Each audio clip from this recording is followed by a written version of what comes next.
Hello and welcome back to I Like Motorbikes. My name is Tom, and if you're new here or you haven't been following the channel very long, you may not know that I took this bike to Alton Park for a track day a few months ago and happened to ride around with John McGuinness. If you haven't seen that video, you should be able to click a link up here and you can go and watch that one.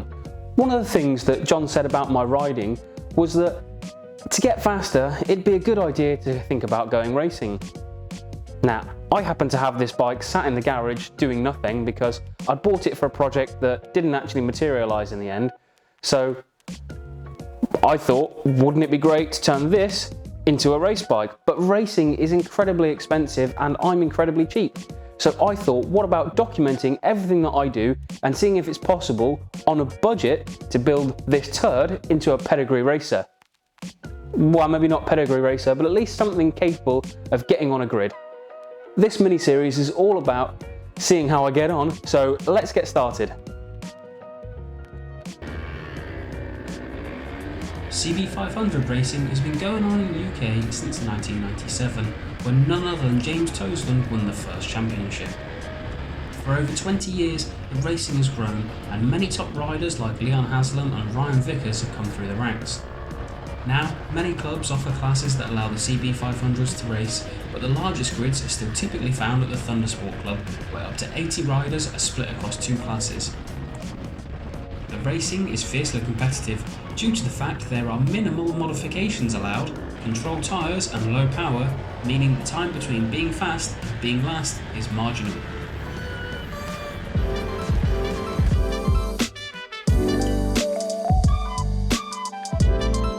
Parallel twin 8-valve CB500 was produced from 1993 to 2003 and ended production with a solid 57 horsepower.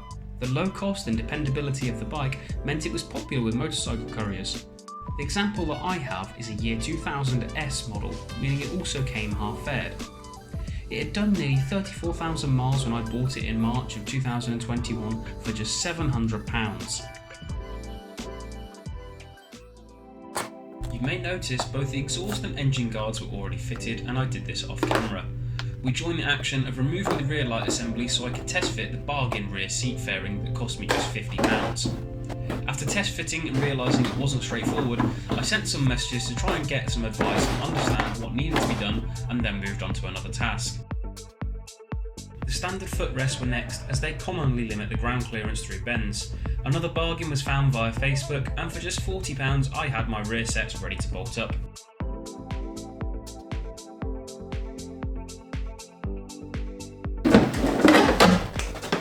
Just going to chop some of this edge and this edge off to see if it makes a difference with the way it wants to fit. Always cut dangerously towards your legs, ladies and gentlemen. Don't care about you. Right, it's no longer being stopped on it, it's being stopped just on that side. Bit more to do yet. One of the other jobs I wanted to get done today was swapping over the rear shocks. So to do that, the exhaust needs to come off, the tail unit needs to come off, and in true TV style, I've already made a start on that, so we'll whip those off quickly and explain a little bit more about what goes into building a CB500 race bike. For racing CB500s, there is a list of things that you must do, and there's obviously a list of things that you're not allowed to do. So a lot of the things you're not allowed to do are serious modifications. They have to run, it's basically a silhouette class, so it has to look like the road bike and you can't change many things from it. One of the things you can change, obviously, that we're going to do is the rear shocks, but you can't change the forks really, you can't change the brakes, you can't modify, like I say, the way it looks, it has to stay the same, you can't cut bits of the chassis away. It's pretty cheap and easy, but there are a list of things that you must do, and some of those are, you must fit a shark fin, which is a chain guard. You must fit a brake lever guard, that's needed both for track days now and for racing. You must also have a front number board, which I don't have, I need to buy one of those. They recommend having flat bars, whereas mine's got a bit of a U shape to it.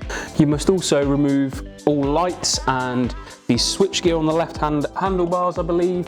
I think you can keep the right handlebar, so that's got the stop-start switch, but I will have to check that. I'm sure if any of the CB500 racers are watching this, they'll be thinking a load of things in their head that I haven't listed already. Got a top yoke to change over. That's from a different model bike. It's from this is the S model, which it has a little rubber, anti-vibe rubber on the top yoke, and they recommend getting rid of that because it doesn't give you as much feel or feedback.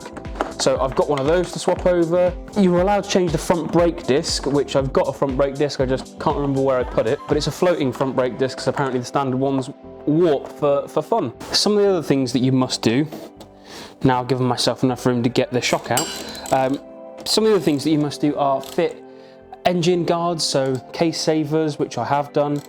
You also need to fit an oil catch tank, which I don't have yet. You need to fit a water overflow catch tank, which I have. You also need to not run coolant, which I need to get rid of the coolant in mine, but considering it's winter in the UK, it'll stay in while it's in the garage and then I'll sort that out next year. Right, time for this to come out.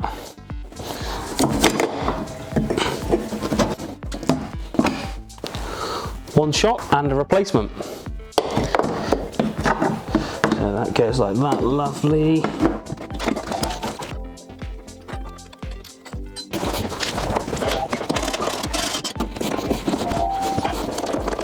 One of the last things I want to do before we wrap up today is drill the oil cap, because you need to lock wire things for racing. Obviously you don't want oil spilling over the track, so the oil filler cap, oil filter and sump plug all need to be lock wired. I'm not going to do the sump or the oil filter today, just the filler cap because it's plastic, so it's dead easy. I've started drilling just gently already, just to leave myself a little mark. We'll get you a close-up in just a second. Got my little mark that I've already started. Got a small drill. Just going to go really gently so I don't break anything. Am I square? That looks roughly square.